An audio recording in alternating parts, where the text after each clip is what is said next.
नए नए इन्वेंशंस के मामले में चीन हमेशा से ही आगे रहा है। अब आप साल 2019 में आए कोरोना वायरस को ही देख लीजिए। एक बार में ही इस वायरस ने पूरी धरती को हिलाकर रख दिया था। वैसे कोविड के टाइम पर ही चीन ने एक और बड़ा इन्वेंशन किया था, जो कि वाकई में इस पूरी धरती के लिए आगे चलकर वरदान साबित होने वाला है। हम बात कर रहे हैं चीन के institute of plasma physics of the Chinese academy of sciences द्वारा 4 दिसंबर 2020 को टेस्ट किए गए आर्टिफिशियल सूरज के बारे में, जिसने सूरज से 8 गुना ज्यादा रोशनी प्रोड्यूस करके एक रिकॉर्ड कायम किया था। EAST यानी कि experimental advanced super conducting tokamak की मदद से बनाए गए इस सन ने तकरीबन 101 सेकेंड्स के लिए 120 मिलियन डिग्री सेल्सियस ऊर्जा उत्पन्न की थी। और मजे की बात ये थी कि जिस प्रोसेस से इस ऊर्जा का उत्पादन हुआ था, सेम वही प्रोसेस के इस्तेमाल से सूरज भी एनर्जी प्रोड्यूस करता है। यानी कि असल में ये एक मानव निर्मित सूरज है जो धरती पर क्लीन एनर्जी की उपयोगिता को और बढ़ावा देगा। पर अब आप सोच रहे होंगे कि आखिर इतनी ज्यादा एनर्जी लेके चीन क्या करेगा?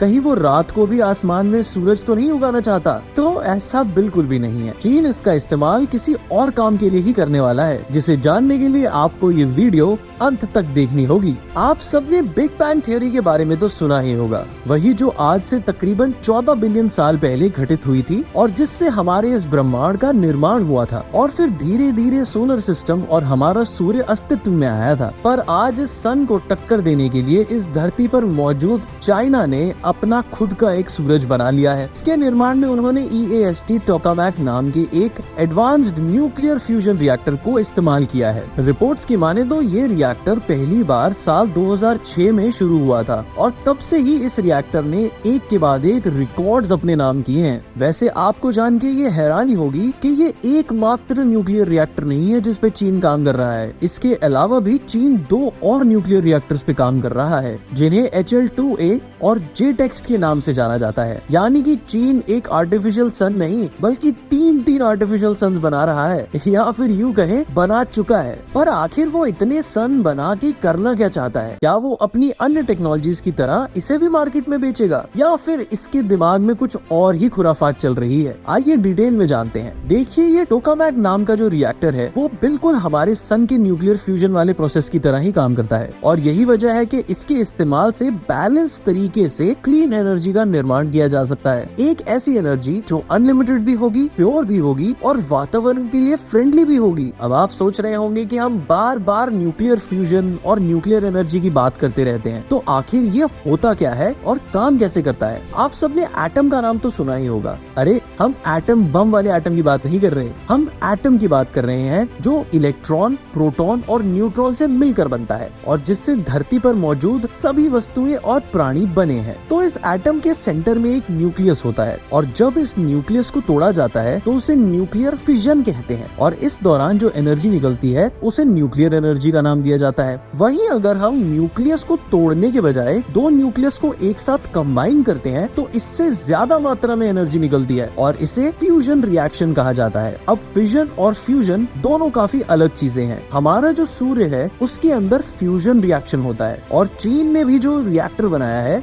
उसमें भी फ्यूजन रिएक्शन होता है। फिजन का इस्तेमाल हम एटम बम बनाने में करते हैं जिससे भारी मात्रा में ग्रीन हाउस गैस निकलती है। वहीं फ्यूजन के केस में ग्रीन हाउस गैस का उत्सर्जन नहीं होता है और तो और ये उससे ज्यादा क्लीन एनर्जी भी प्रोड्यूस करता है जो कि काफी लो कॉस्ट भी होती है। पर अब आप सोच रहे होंगे कि जब हम इंसानों के पास एनर्जी का इतना अच्छा सोर्स मौजूद है तो फिर हम ये कोयला या फिर पानी या सनलाइट से बिजली का उत्पादन क्यों कर रहे हैं? तो मेरे दोस्त, न्यूक्लियर फ्यूजन से एनर्जी प्रोड्यूस करना इतना आसान नहीं है। अब आप अगर आसमान में दिख रहे सबसे विशाल तारे सूरज को ही ले लें तो उसमें न्यूक्लियर फ्यूजन काफी हाई टेम्परेचर और प्रेशर की वजह से होता है, जो कि हम मनुष्य इस धरती पर नहीं कर सकते। हमारे बस में हाई टेम्परेचर प्रोड्यूस करना ही है, पर वो भी हमें सूरज के टेम्परेचर से काफी ज्यादा मात्रा में प्रोड्यूस करना होगा, तभी जाके हम धरती पर न्यूक्लियर फ्यूजन करा पाएंगे और एनर्जी प्रोड्यूस कर पाएंगे। अब आप कहेंगे कि चीन के आर्टिफिशियल सन ने तो सूर्य से तकरीबन